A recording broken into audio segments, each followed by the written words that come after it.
my brother bragged. I grabbed Mom and Dad's will before the lawyer could read it. Everything is mine.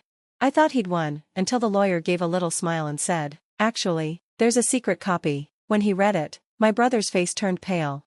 If there's one thing I've learned, it's that greed makes people look stupid, and my brother? He was the biggest fool of all.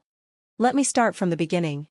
Our parents didn't have a lot of money, but they worked hard to give us a good life. We lived in a small house in a quiet Pennsylvania town. Dad was a mechanic and Mom worked at the library. They made sure we had what we needed and saved whatever they could. I thought my brother Liam appreciated that, but after they died, he showed his true self.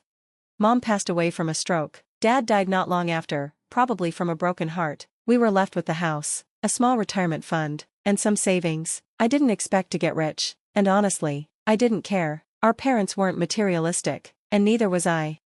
But Liam had other ideas.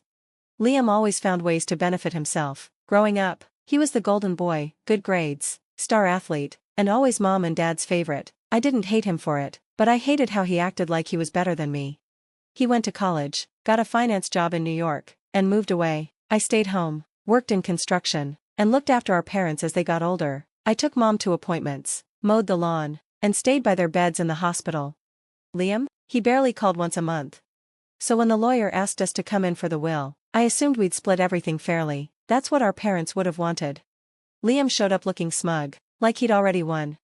We were in this tiny office packed with papers, just as the lawyer, Mr. Reynolds, was about to begin. Liam interrupted. No need, he said. I already have the will, found it before you did, and guess what? Everything goes to me. My heart dropped. I waited for him to say he was joking, but he didn't. I clenched my fists. What are you talking about?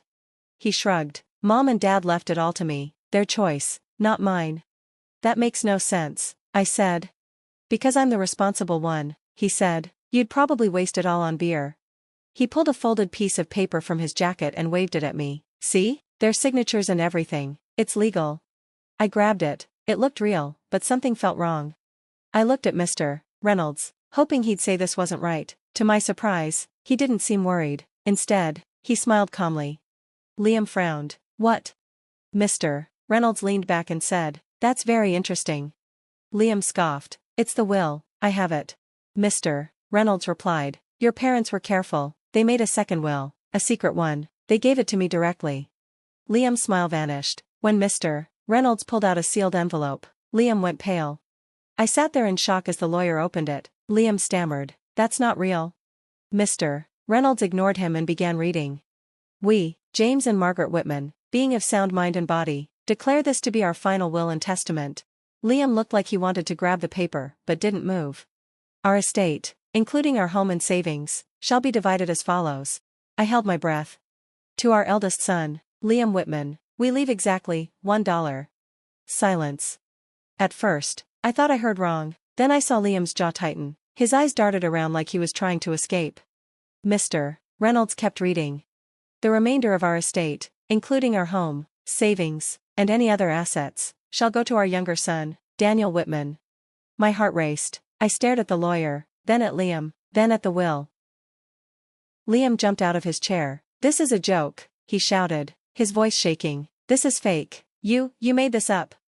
Mr. Reynolds calmly set the will down. It's real, Liam. Your parents signed it in front of witnesses. It's notarized and filed correctly. I just sat there, still trying to take it all in, but Liam was already falling apart. You think I'm just going to accept this? He snapped, his fists clenched. No way. This isn't happening. You don't have a choice, Mr. Reynolds said firmly. Liam's face turned red. They wouldn't do this to me. He looked at me with wild eyes. They wouldn't give you everything. Something inside me snapped. I stood up and stared right at him. You mean like how you were going to leave me with nothing? His mouth opened, but no words came out. I'm the one who took care of them, Liam, I said, my voice shaking. I was there every day. I made sure they had food. I paid their bills. I held Mom's hand when she was scared. His face twisted. That's not. You didn't even visit Dad in the hospital. I interrupted. You didn't even call. He went quiet. For once, he had nothing to say. Mr. Reynolds cleared his throat. Your parents knew what they were doing, Liam. I suggest you accept it before you make things worse for yourself. But Liam wasn't listening. His chest rose and fell fast. His hands shook. He looked like someone about to explode. Then he laughed, low and bitter. You think this is over? He sneered. You really think I'm just going to let you have it all? I frowned. What the hell does that mean? He stepped closer. You don't know what you're doing, Daniel. You think you've won, but you're not ready for this. The house, the money, none of it matters if you can't keep it. The way he said it gave me chills. Mr. Reynolds must have noticed too. Liam, if you're thinking about doing something stupid, you'd better think twice. Liam turned to him with a crooked smile. Oh, don't worry, I always have a plan. Then he stormed out, slamming the door behind him. I sat back down, letting out a shaky breath. What the hell was that? Mr. Reynolds rubbed his forehead. That, Daniel, was the sound of a man who just lost everything. He looked at me seriously. Be careful, people like him, they don't give up easily. Back then, I didn't realize how true that was, but Liam wasn't lying. It wasn't over. Not even close. And he was about to make my life a nightmare.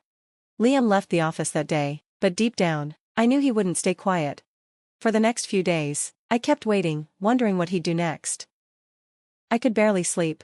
My phone wouldn't stop buzzing. Liam kept texting, sometimes begging me to split the inheritance, other times threatening me and calling me names. One minute it was, do the right thing. The next, you're a selfish bastard, you'll regret this. I ignored him. Big mistake.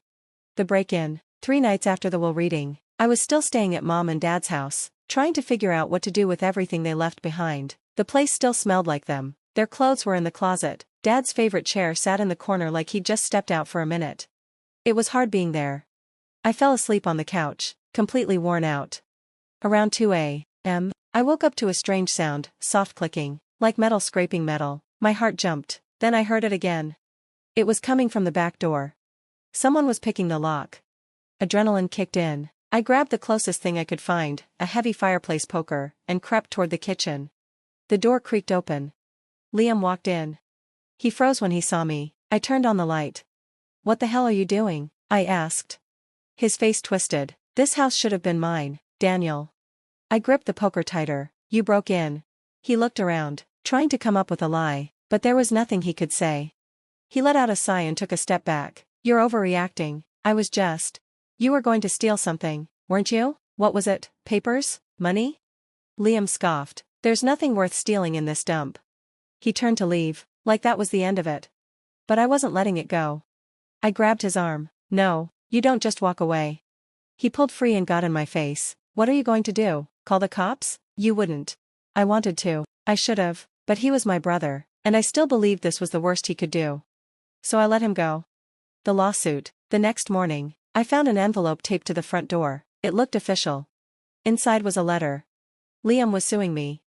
He said Mom and Dad weren't of sound mind when they signed the will. He wanted the estate frozen until it went to court. That meant I couldn't sell the house, touch the money, nothing.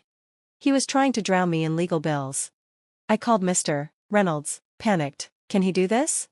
He sighed. He can try, but the will is solid. So I don't need to worry? He paused. I wouldn't go that far. What do you mean? People like Liam don't play fair, he said. He's not trying to win, he's trying to wear you down, make you give up. I clenched my jaw. I won't give up.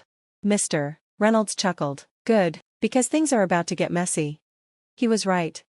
The blackmail. 2 weeks later, I got an email from a name I didn't recognize. No message, just one attachment. I opened it. It was a mugshot. Mine. I knew the picture. I was 19, got into a bar fight, charges were dropped, it was dumb and I'd moved on. But Liam had found it. Another email popped up right after. Give me half, or I send this to the court, the press, and your boss, choose wisely. I slammed the laptop shut, hands shaking. Liam was desperate now. And desperate people are dangerous. I called Mr. Reynolds. Can he use that against me? He snorted. A dismissed charge from years ago? Not in court, but if he sends it to your job, yeah, it could cause trouble. He sighed. He's not fighting fair, Daniel, and he's not stopping. I took a deep breath. I was done playing nice. Liam wanted a war? He was about to get one. I knew Liam. Knew how he thought. And if he was willing to break in, sue me, and blackmail me? Then he was hiding something too. So I hired a private investigator. What he found? Worse than I imagined. Liam wasn't just desperate, he was drowning. Over $100,000 in gambling debt, not to banks, to people you don't want to owe, dangerous people. And it got better. The investigator pulled bank records. Liam had been quietly bleeding money from our parents for years, small withdrawals here and there, just enough that mom and dad probably didn't notice. But over time? It added up. Thousands, gone. Liam didn't just want the inheritance. He needed it. And now? I had him. The final move. I called him. We need to talk. He hesitated. About what? About how you stole from mom and dad. Silence. Then a forced laugh. I don't know what you're talking about. Oh, you will, I said. I've got everything. Bank statements, transfer records. It's all there. His breathing changed. You're bluffing. Am I? I paused. Let it sink in. Keep pushing this lawsuit, and I'll take it all to the police. Fraud, theft, breaking and entering. Another silence. Longer this time. You drop the case, I continued, and I won't press charges. Walk away, and this ends today. I could practically hear him sweating. Then, finally. Fine. His voice was low, defeated. You win. And just like that, it was over. Liam dropped the lawsuit the next day. A month later, I sold the house, put the money toward building a new life, and never looked back. The last I heard, Liam skipped town. Rumor is he's still running, from debt collectors, from consequences. But me? I walked away clean. Because in the end, karma never forgets. And Liam? He got exactly what he deserved.